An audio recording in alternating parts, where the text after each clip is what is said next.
Hello, and welcome to Strictly Business. I'm your host, Penny Font. This podcast features conversations with Louisiana's most influential CEOs, entrepreneurs, and community leaders, with the goal of providing insights, ideas, and inspiration to help you and your business grow. Strictly Business is brought to you by the East Baton Rouge Parish Library. Without their support, this project would not be possible. Before we begin, here is a brief message from our sponsor. The East Baton Rouge Parish Library believes that a thriving business community is good for us all. That's why we help entrepreneurs start businesses with tools like Gale Business Builder, keep commerce rolling by providing access to computers, printers, and free Wi-Fi at 14 branch locations. Get a library card. Grow your business at ebrpl.com/business. Thank you. We want to keep Strictly Business as interactive as possible.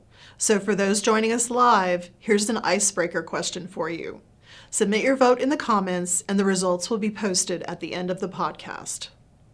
Today, we're joined by LSU Chancellor Jim Dalton, who stepped into that role at a pivotal moment for Louisiana's flagship university, amid leadership restructuring, ambitious research goals, and heightened public scrutiny. Chancellor Dalton brings experience from both higher education and the private sector, and today we'll explore how LSU is being led, how it's positioned as an enterprise, and what its future means for Louisiana. Chancellor Dalton, welcome to Strictly Business. Thank you, Penny. It's great to meet you. Please call me Jim. Okay, will do.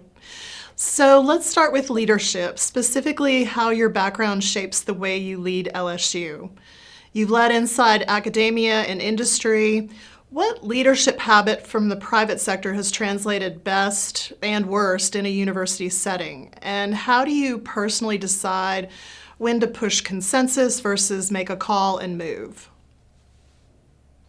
Yeah, great question, Penny, and thanks again for the opportunity to be here.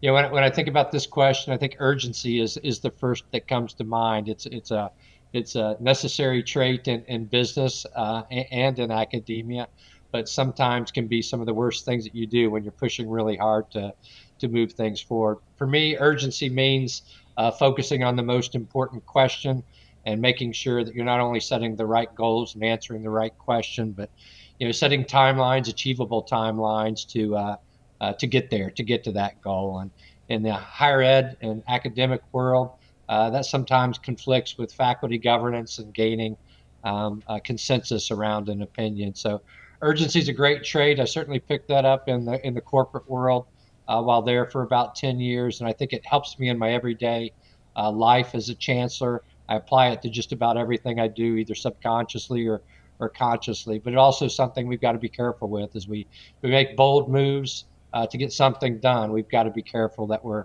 considering all angles and making the right move. Makes a lot of sense. What's the biggest leadership misconception that business executives tend to have about running a flagship public university?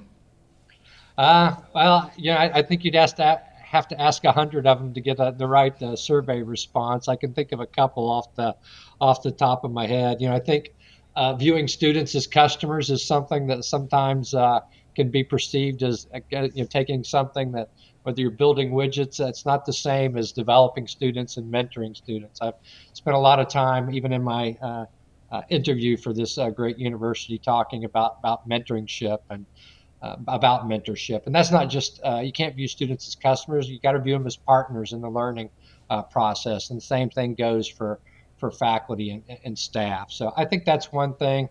I think sometimes too, you can think about, some of the corporate efficiency techniques that we use. It's easy to look at a process and think that there's 65 steps from going to A to Z to submit a grant or something like that. I've seen that approach taken by some university leaders. That can miss the higher level thinking and strategic thinking that needs to go into it. It's not just about the steps. Again, as I mentioned in my first answer, it's about making sure that you've set the right goal, asking the right question, and they're being thrifty and urgent, and providing resources to get to the right place. I like the partnership concept. Leadership at LSU isn't just about philosophy, it's also about managing one of the most complex organizations in the state, clearly. LSU split the system president and flagship chancellor roles. What problems is that structure meant to solve, and what do you see success look like by the end of your first full year? Yeah, success after the first full year is really a matter of just making sure that we've communicated what the goals are, and I appreciate the question from that respect. The board of supervisors, when they hired Dr. Roos and I, set us forward down on the path of creating an elite flagship university. And if you look at some of our peers out there, the University of Michigan's, University of Florida's, they do it by combining the strength of a public land grant. University of Michigan's not a land grant, but they combining the academic medical centers and the research enterprise with the great academics that are going on. And so I think that's the ultimate goal. I think a year down from the road from now, I hope that we're sitting in a place where people understand it's not just about efficiencies or reporting lines and things about that, but it's about the collaboration that occurs. It's about that partnership that occurs. And ultimately, it's about what our faculty, staff, and students experience. And more importantly, I just came from a meeting today with the sugarcane growers of Louisiana. It's about how we take that information and transfer it out to the communities around us to help them be better, to learn from them, and to make the state of Louisiana a better place. So LSU has tied your mandate to becoming a top 50 research university and pursuing AAU eligibility. At this point, what are the 2 or 3 moves that matter most to get there? Well, to me, I always think about student success first, and we can put some easy, key performance indicators around that. That's, what percentage of students are graduating in 4 years and 6 years, and perhaps more importantly, what percentage of them are going out and getting jobs and starting the careers. I think that's what we view as the ultimate mandate of higher education, and in addition to the skills of lifelong learning and curiosity, mentorship that we hope to impart as part of our community. I think so. Student success is at the top of that list. I think also as part of being a top 50 university, we've got to think about cutting edge research. That's not just in the ag center, as I mentioned before. It's also in our humanities and our social sciences and our basic sciences and our medical centers. So we've got to be a place that develops, mentors, retains, and attracts high quality researchers from across the world to come to Baton Rouge, New Orleans, Shreveport, and all of our different facilities. When you have great faculty, they do great research, they bring great ideas, they attract great students, and those great students become the great citizens of the state. Exciting. I want to get a little bit into your leadership approach. So, at what point does autonomy give way to accountability in your mind when performance varies across LSU? Yeah, autonomy and accountability are often can be a competing interest, or at least perceived as complete competing interest. In my leadership style, as I've talked about, is one of thinking out loud a lot. I think that encourages the other leadership and the entire community to sit in a room and talk about all the possibilities and the good and the bad of what might happen with any given change or any given aspiration that you set out to achieve. So I think by doing so, you allow people to think through all the possible outcomes, the positive and negatives. And although unanimity is almost impossible in any organization, perhaps particularly so in higher ed and academia, I think you can get to a place where at least everyone understands the factors that are influencing a decision and why it's important that we're going the route that we are. And so autonomy in my mind comes from being a part of that decision and that discussion that takes place that ultimately sets the goals.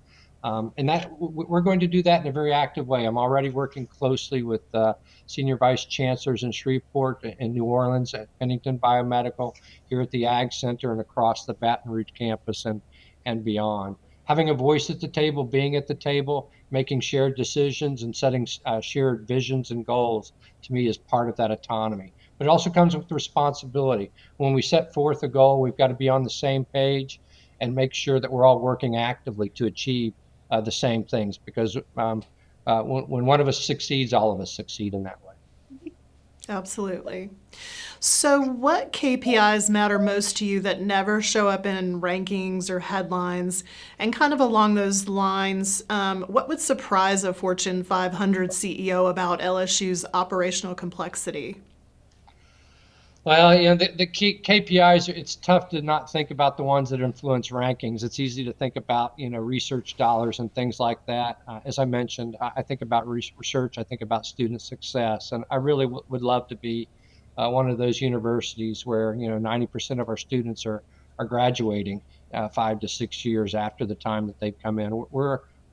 We have some work to do in that regard. So I think we've got to strive to be better in that sense. Besides that, there's the creative arts and everything else that are part of a university, and more importantly, perhaps its interactions with the communities around it, whether it be influencing what's going on in K through 12 education, working with sugarcane farmers, as I mentioned earlier today, or other agricultural producers from around the state, oil and gas.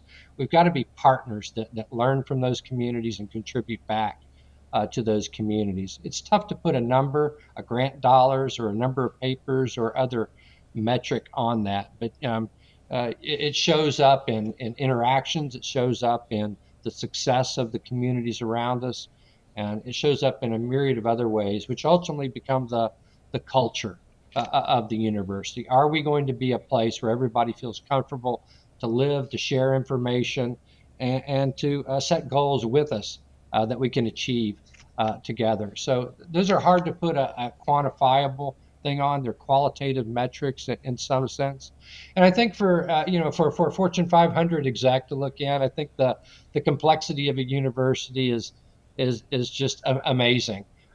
There's the faculty, staff, and students that we think about that, but we're also embedded in the communities of the state of Louisiana. And so there's political pressures, there's opinions of our government officials, and we've got to work with them to make sure that we're aligned in our interests and goals there as well. So it's a much more diverse setting in some respects than a company where you've got a defined goal to perhaps increase your returns on an annual basis. We do that. Our currency is education. We're a knowledge economy. I like to think that we create knowledge, we help share knowledge, and we take in knowledge from those around us and try to move people forward. So it's a really complex organization with a lot of stakeholders from across the breadth of the state. You've got a big agenda. Absolutely, but that's what we signed up for, right? Yeah. So LSU isn't just an academic institution, it's also a major economic engine for Louisiana. So how should Louisiana business leaders think about LSU's role in long-term economic competitiveness beyond workforce and, I have to throw it in there, football? Well, football is the easy one that comes to mind right off the top of our heads. But if you look at just the Baton Rouge campus, we had a $3.3 billion economic impact just directly what we're doing here in the state. When you add in the other campuses in Shreveport, New Orleans, Alexandria, and Eunice, that number multiplies, and those are just the direct effects that we can measure.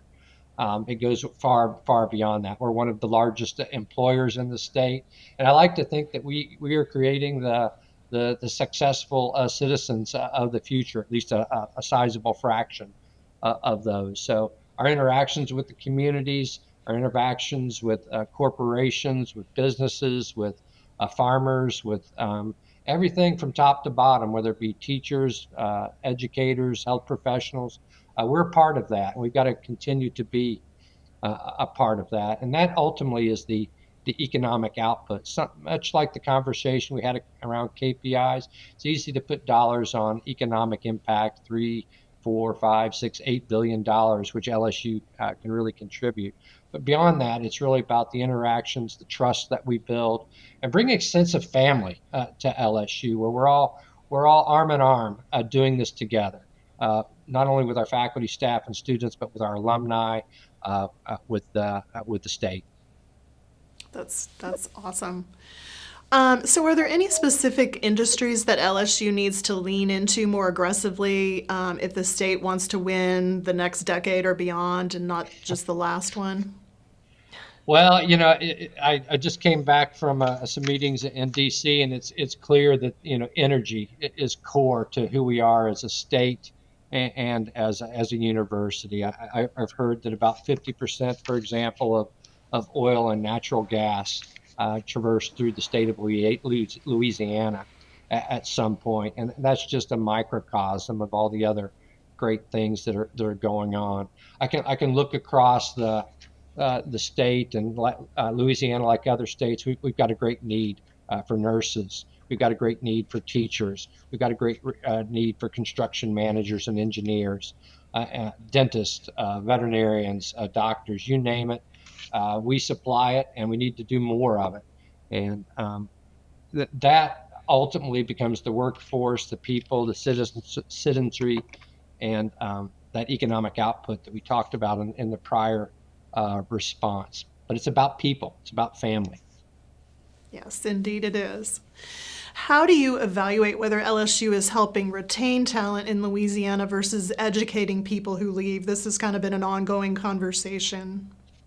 Yeah, and if you look at it, I think that the statistics are pretty good. We maintain a very large percentage of the students that come to LSU, and I not having the numbers directly in front of me, but I think it's the percentage of students that we have that stay in the state of Louisiana matches pretty well the percentage of students that come here from the beginning. We lose some students that are Louisiana residents that go away to other states, but we gain just as many coming in from other states as students that stay here. I think if you were to talk to the governor or other legislatures, and you tell them that we've got a set of academic programs that bring 1,000 college graduates to the state of Louisiana every year, they'd sign up for that in a heartbeat. And we've been doing that for decades at LSU, and I think we got to keep doing it. But it's always a balance, and that's part of that external pressures that we get from the community. We want to educate as many Louisianans as we can, and access and excellence oftentimes can be competing forces in that. We want to be the best university that we can be. We also want to be accessible to every student across the state of Louisiana that wants to come to LSU. And Dr. Roos and I talk about this a lot. How can we best manage the resources that we have as a university in Eunice, Alexandria, Shreveport, New Orleans, Baton Rouge, to help all students find their way through LSU to a degree and to the career and life that they envision and they want.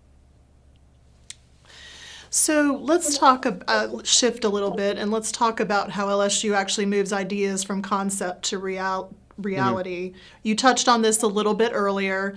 Universities are often criticized for moving slowly, but where is speed actually dangerous in higher education, and where is it overdue? Where is speed dangerous? Well, I think that,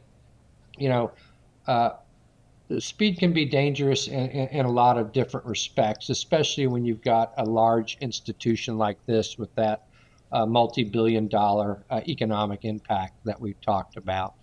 Speed can be dangerous when you're trying to gather opinions from knowledgeable individuals, whether they be inside or outside the university. So when I think about thinking out loud, we've got to not only do that in the ivory halls of LSU, but we've got to do that with the important stakeholders that are around us, from community members to the government and elsewhere. So it's about communication and listening and speed. We don't want to make a quick decision. We oftentimes get asked to make a quick decision, but cannot end up costing us millions, if not tens of millions of dollars sometimes if you move too quickly. So we've got to be smart. We've got to be strategic. We've got to move quickly where we can, because you can miss opportunities if you're not being fast enough. But we've also got to be smart about listening and gathering all those different points of view before running down a path that can be expensive, can be wrong, um, and take us down to a place where we're not being efficient with the precious dollars that the state provides us. So, how do you encourage smart risk taking in a culture that's built in part around tenure, tradition, and regulation? Well, I think for me, that you incentivize good behaviors to begin with. I think about incentives a lot. I think we do the same thing when we're raising children. We like to applaud the good things that they're doing as a way to encourage them to do those things again. And it's the same thing whether you're a 6-year-old child, a 12-year-old child, or myself as a chancellor. I need to learn. I need to be incentivized to have to do good things. I think the other thing that's a part of that, quite frankly, and it's something I've spent a lot of time talking about in my higher ed career, is making sure that not only we set incentives and set goals that we all share, but also making sure that we follow up on them. And this is the accountability that we talked about before. We've got to set goals. We've got to incentivize good behaviors. We've got to reward good behaviors, but we also need to follow up. That can be the annual review process, looking at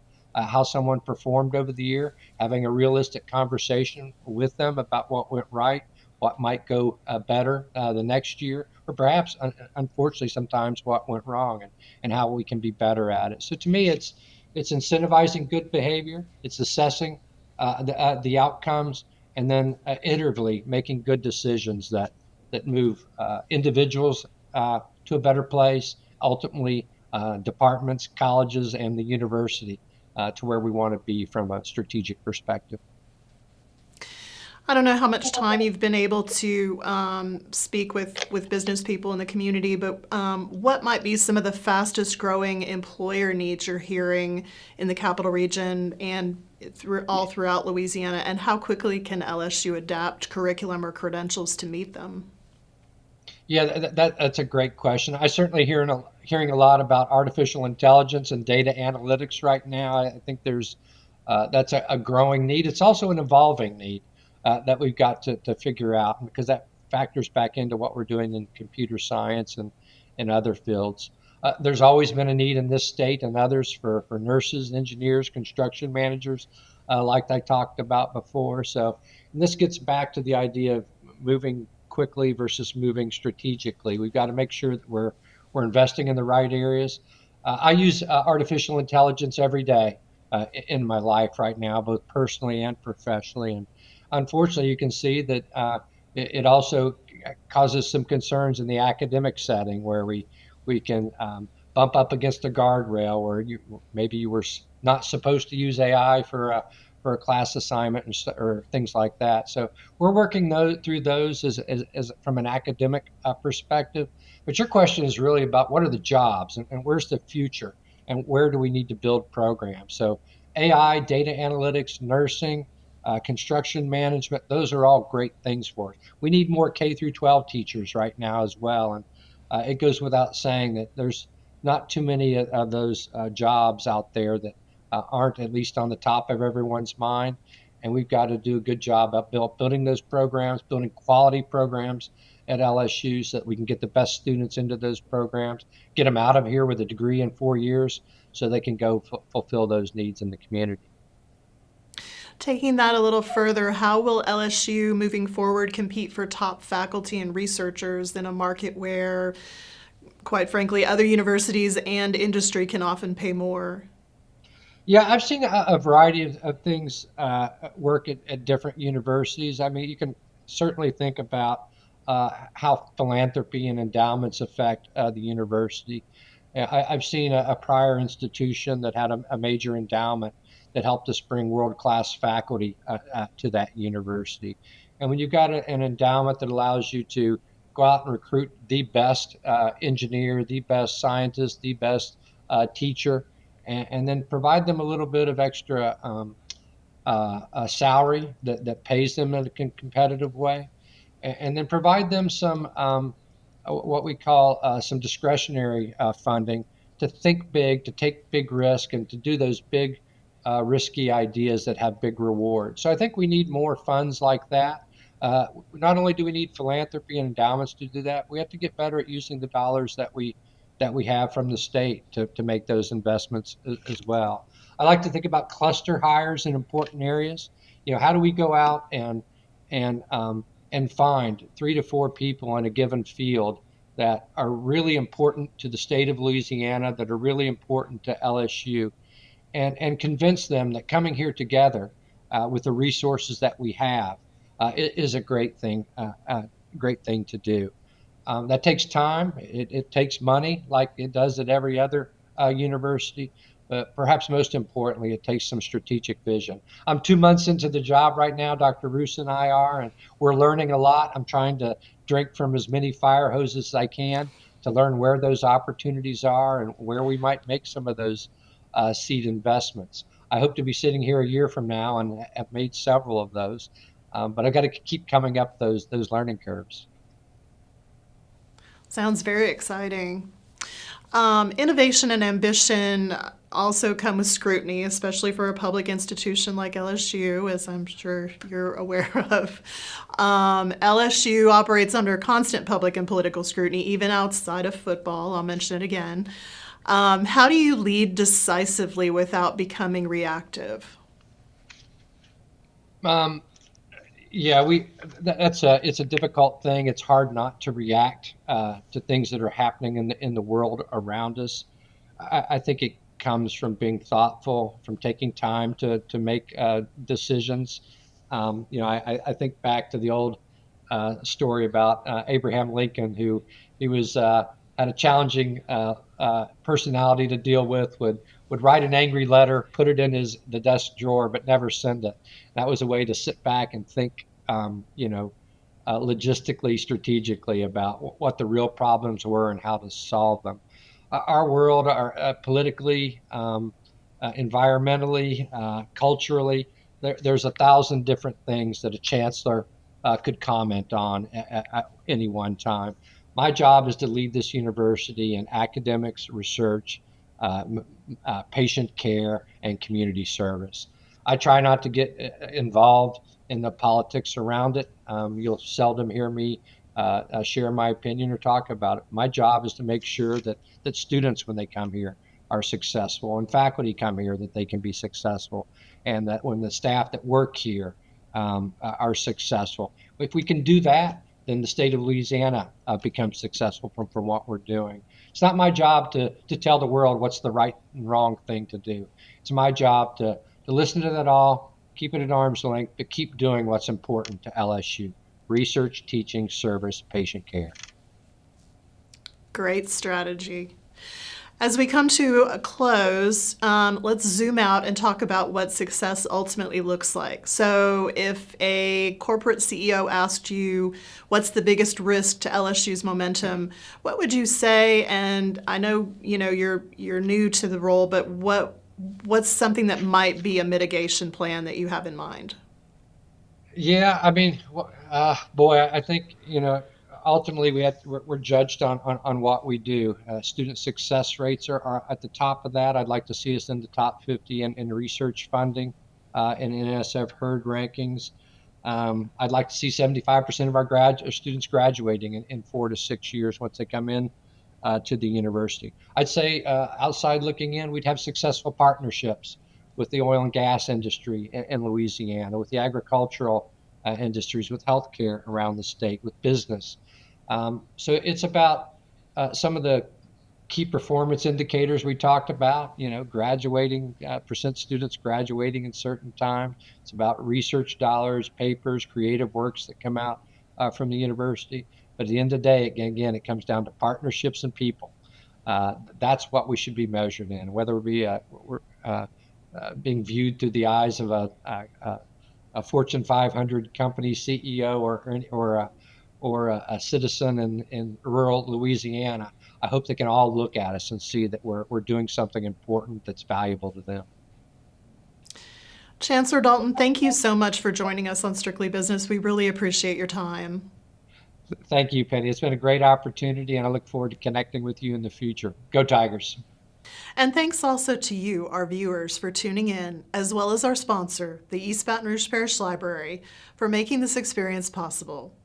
Please join us for our next episode of Strictly Business on April 15th. Until then, on behalf of our show's director, Tim Coles, and me, enjoy and make your day a great one.